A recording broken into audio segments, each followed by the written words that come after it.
好，大家好，歡迎收睇攝錄友 Andy 啊！嗱，而家啦就越嚟越多人都去旅行啦。咁去旅行咧，大家都係想買支 Y 鏡咧，影下呢個風景相嘅。嗱，啱啦，岩石星又出啊，真係好勤力啊！出一支咧就係呢個全片幅用嘅12mm 2.8光圈嘅一支咧魚眼啊，對角魚眼嘅鏡頭喎。咁我哋今日咧就嚟到呢個炮台山公園啦，咁啊周圍啦影下相啦，俾大家咧睇個效果係點啦。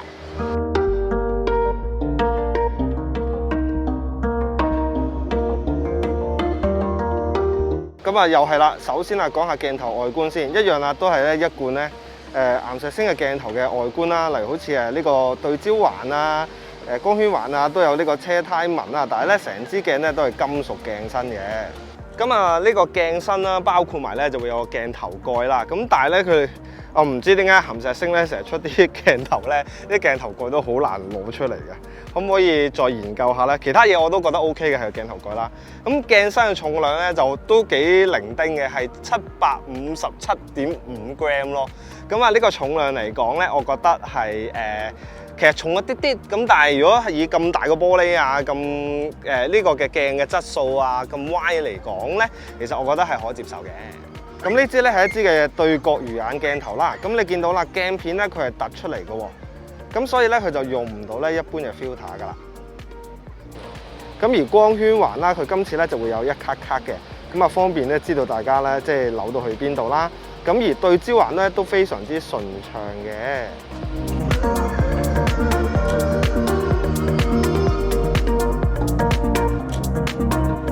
咁鏡頭嘅規格啦，就係咧佢係一支12mm 嘅魚眼鏡頭啦。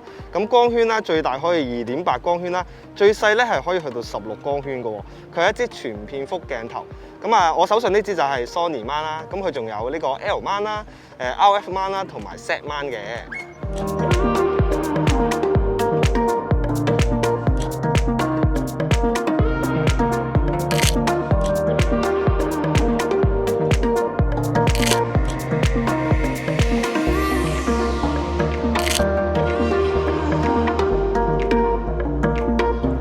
咁啊，鏡頭嘅最近對焦距離咧係0.2米啊！咁而家咧，我呢個嘅距離大概咧就係一個最近對焦距離啦。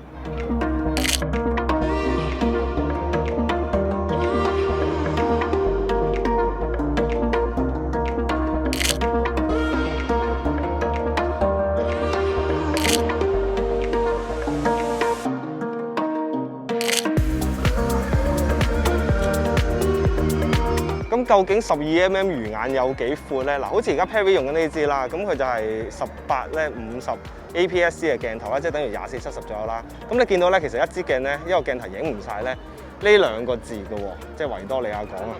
但係咧，你睇下我啲相咧，係影可以咧影晒有餘嘅喎。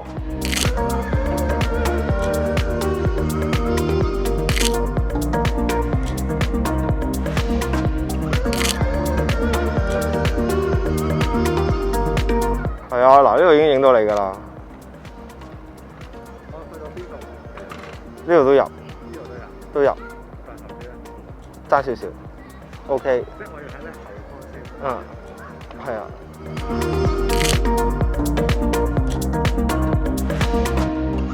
咁其實基本上咧，我覺得佢呢個廣角咧已經係非常之誇張，即係好似我影兩岸啦，我其實原本就係想影兩岸嘅，點知咧連個燈塔咧都可以入埋鏡啦，非常之犀利啦。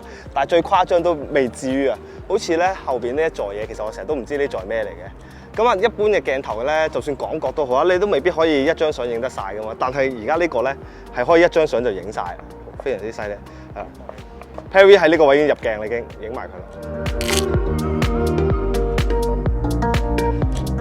咁經過我頭先嘅測試啦，咁啊我試過咧開盡2.8光圈啊，咁啊張相嘅中間位置啊都可以咧一個咧非常之清晰嘅效果喎。咁而邊位啦，咁啊話晒都係廣角魚眼咧，其實你就唔可以要求咧佢會好 sharp 啦，因為咧開始都會有變形嘅情況。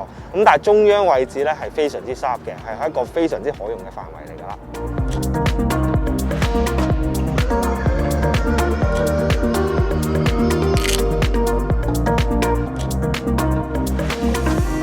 咁我哋而家就試下啦，鏡頭嘅星光效果啦，要由幾多光圈開始咧先可以見到咯喎。咁我哋就由最大嘅2.8光圈啦，一路咧就會試到16光圈。咁我哋一路試咧就發現啦，要去到咧11光圈開始咧，星芒咧先會比較明顯出現嘅，而佢嘅線條咧就會有係10條嘅喎。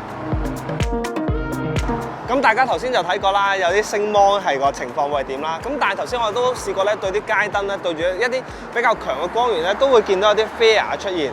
但係以呢個價錢咧，我覺得咧其實都好合理嘅，所以呢啲你可以係缺陷，亦都可以係特別效果啦嚇。